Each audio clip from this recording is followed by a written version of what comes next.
English నేర్చుకోవడం చాలా సులభం. పద్ధతి తెలుసుకోవాలి. మొత్తం మనకు వొకాబులరీ రావాలి. వొకాబులరీ అంటే పదజాలం, verb forms, present tense, past tense, participle, write, wrote, written, అట్లా మెయిన్ వర్డ్స్ను 6 రకాలుగా డివైడ్ చేసి అందులోనే రాసేటట్టు నేను బుక్లెట్ తయారు చేశాను. బీ ఫార్మ్ వర్బ్స్ అంటే am, is, are, was, were ఒకసారి నేర్చుకుంటూ వస్తాయి. Will, would, shall, should, can, could conditions చెప్పిన నేను.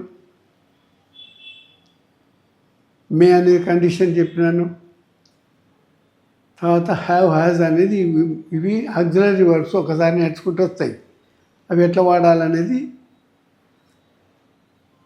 ఈజీగా మనసు పెడితే అతి సులభం లాంగ్వేజ్. ఇప్పుడు మనం రైట్ అనే వర్బ్ ఉపయోగించి present tense, past tense, future tense, continuous, పర్ఫెక్ట్లా 12 యాక్టివ్ వాయిస్ అనేది ప్యాసివ్ వాయిస్ నేర్చుకోగా అదే స్ట్రక్చర్ లెక్క verb 1 write, am, is, are, written, be form verb 1 verb 3, wrote verb 2, be form verb 2 verb 3.